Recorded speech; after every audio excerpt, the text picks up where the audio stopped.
Salam kesejahteraan, salam kebebasan. Selamat menjalankan puasa bagi yang menjalankan. Yang enggak ya enggak apa-apa. Gitu. Urusanku kan aku tanggung sendiri. Kan tidak mungkin apa-apa yang telah kuperbuat, urusanku itu aku titipkan kepada orang lain. Jadi ya bebas, mau puasa ya terserah, yang enggak ya enggak apa-apa. Curhat sedikit saja, kalau saya itu ngikut apa maunya si Bejo. Saya ini sudah lelah, sudah capek membuat aturan sendiri. Ya maunya si Bejo apa ya ngikut saja. Kalau maunya dia puasa ya biarkan si Bejo puasa. Kalau maunya ndak puasa ya saya biarkan saja. Kalau si Bejo dikatain orang gimana Min? Misal dikatain orang, kamu itu gimana kok ndak puasa dan bla bla bla bla blanya. Ya saya bilang sama si Bejo, ketika dikatain seperti itu, perasaan apa yang muncul? Apakah si Bejo sakit hati? Apakah si Bejo bla bla bla? Dan apapun rasa respon yang muncul itu adalah buah dari tanaman si Bejo sendiri. Ya si Bejo harus merasakannya melalui perantara orang yang ngatain si Bejo. Tapi ada beberapa momen ketika si Bejo itu merasa malu untuk terlihat tidak puasa. Dan dia pun bersembunyi.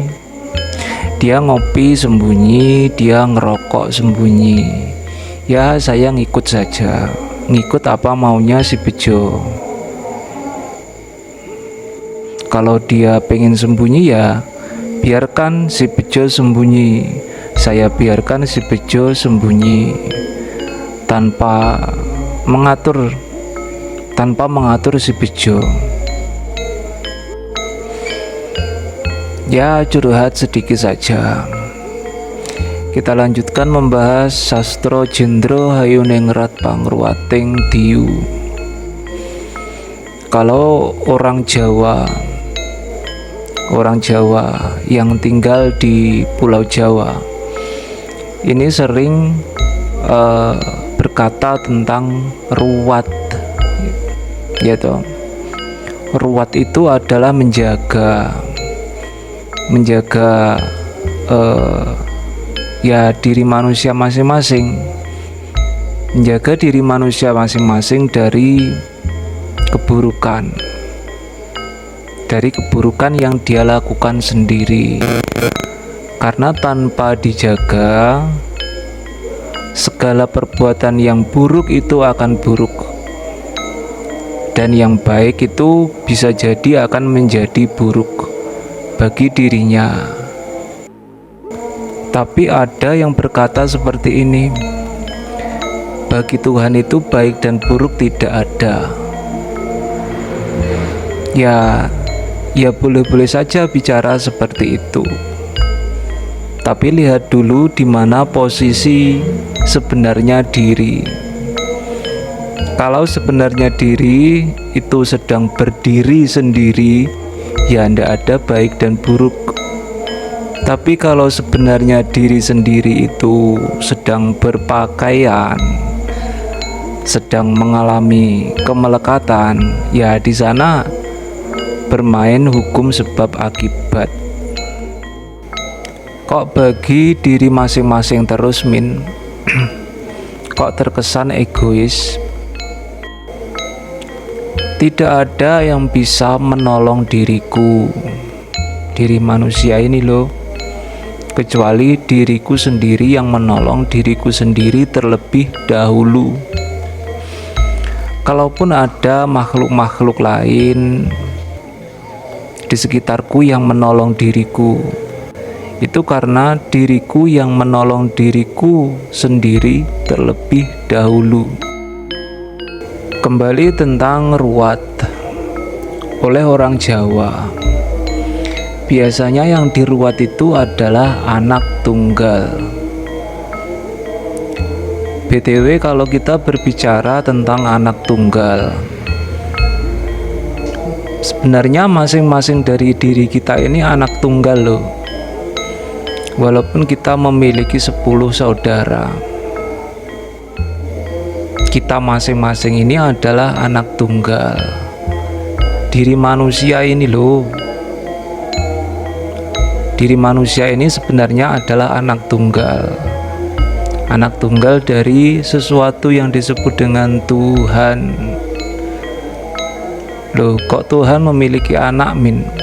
Katanya Tuhan itu tidak beranak dan diperanakkan. Nah, keduanya itu benar. Tuhan tidak beranak dan diperanakkan itu benar. Tuhan memiliki anak tunggal itu juga benar.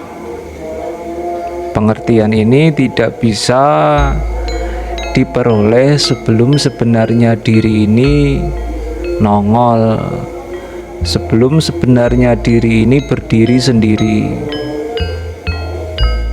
Sebelum itu akan selalu ada perdebatan. Yang satu, Tuhan itu tidak bisa beranak dan diperanakkan. Yang satu, Tuhan memiliki anak tunggal. Ya toh. Kalau kita melihat budaya Jawa, adat Jawa yang disebut dengan meruwat itu ya seperti itu. Memakai abu rampe, memakai mantra, memakai bla bla bla dan bla bla blanya itu.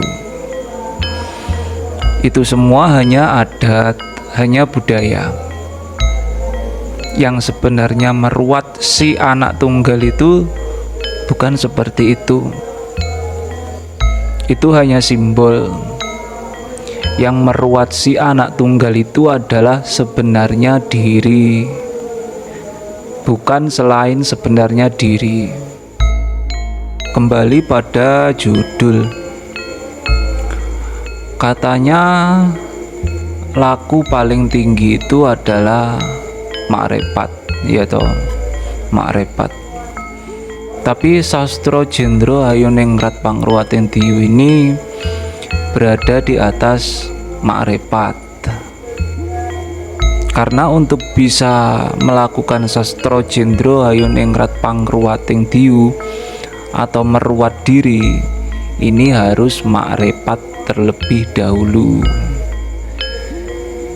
Jadi sebelum makrifat ini tidak bisa dilakukan.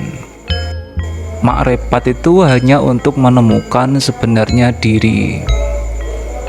Dari bawah dia berjalan ke atas sampai ke langit, entah langit keberapa. Nah, di situ dia bertemu dengan sebenarnya diri. Sebenarnya dirinya sudah diketahui, lalu dia turun lagi ke bawah sendiri. Ya toh. Nah, ketika dia turun ke bawah sendiri, inilah yang disebut dengan Sastro Jendro Hayoningrat Pangruwating Diyu. Nah, di sini lahirlah sebuah agama yang sangat baru sekali bagi pribadi masing-masing. Agama yang tidak bisa dicontoh, tidak bisa dikopi, tidak bisa dibagikan. Ya wes, sedikit saja kita lanjutkan membahas Sastro Jendro Hayoningrat di part selanjutnya. Salam kesejahteraan, salam kebebasan.